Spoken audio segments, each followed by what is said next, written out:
This is just a sample of the audiobook. To get the complete audiobook, access the link posted in the first comment. Dishonesty is the second best policy is a phrase coined by the late American comedian George Carlin. So I didn't come up with it. Although, in complete honesty again, I really believe I thought of it independently. I don't think I'd ever heard of it before I thought of it. The sensation when it came into my head was of invention, not remembrance, and unless you're an advertising creative, it's not easy to confuse the two. But there's no denying that George Carlin thought of it before I did, and indeed died before I thought of it, and thought of it before he died, and also before I died. At time of writing, I have not yet died. George Carlin is ahead of me on so many fronts. As a comedian myself, I should probably have been more aware of George Carlin. The fact that I was in a position to think I'd invented one of his famous quotations is a damning indictment of my ignorance, or rather of my knowledge. It's a triumph for my ignorance, a big public victory all over the cover of a book. Take that, my knowledge! I am now imagining my knowledge and my ignorance as two forces within me battling for each other's eclipse, one striving to make me omniscient, the other seeking the complete evacuation of my brain. A bit like a hoarder versus someone who favours the minimalist school of interior design. Oh dear, now I've implied that the acquisition of knowledge is the cerebral equivalent of living in a weird and stinking house, stacked to the ceiling with newspapers and labelled jars of wee. That's not at all the sort of message I should be sending out to the kids.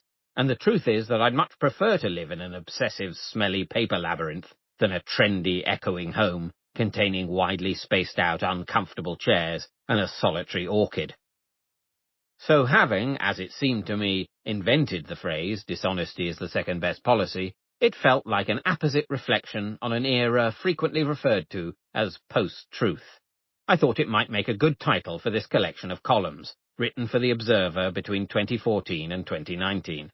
And then I thought, that feels like the sort of phrase someone might have come up with already. And so I Googled it to check, and that's when George Carlin burst posthumously into my life. Incidentally, William the Conqueror also burst posthumously. At his funeral, so they say. Some claim he actually exploded. I don't know how ignorance missed all that.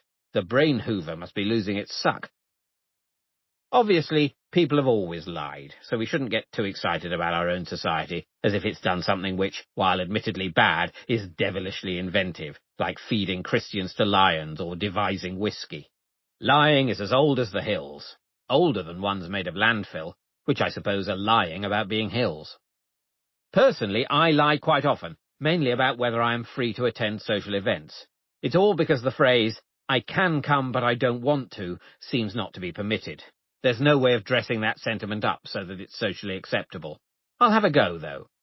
It's so kind of you to invite me, and I'm sincerely grateful for the thought, but on that day I know I will be tired and would prefer to stay at home, and I very much doubt that you'd really want me to come if I really don't want to myself. So if it's okay, I won't. You see?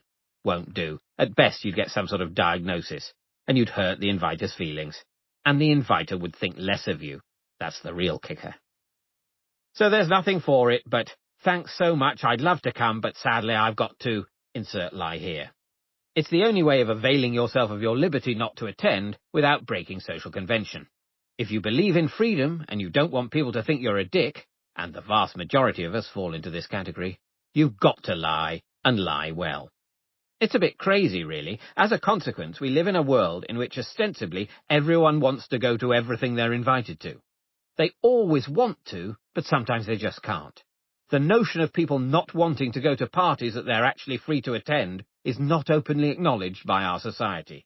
It's like prostitution in the Victorian age. It's happening everywhere, but everyone pretends it isn't.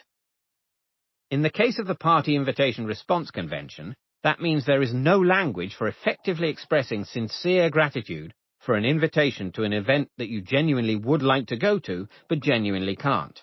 All the phrases you might use for expressing that have been stolen by lying excuse-makers like me. Some societies in this kind of fix would develop a helpful etiquette.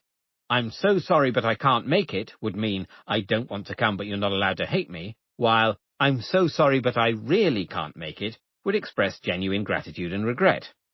But that's not how we roll these days. The really would be instantly co-opted by the insincere brigade to make their lies more believable and reduce their reputational jeopardy, just as every politically correct term for mental illness ever devised, from cretin onwards, has been co-opted as a term of abuse.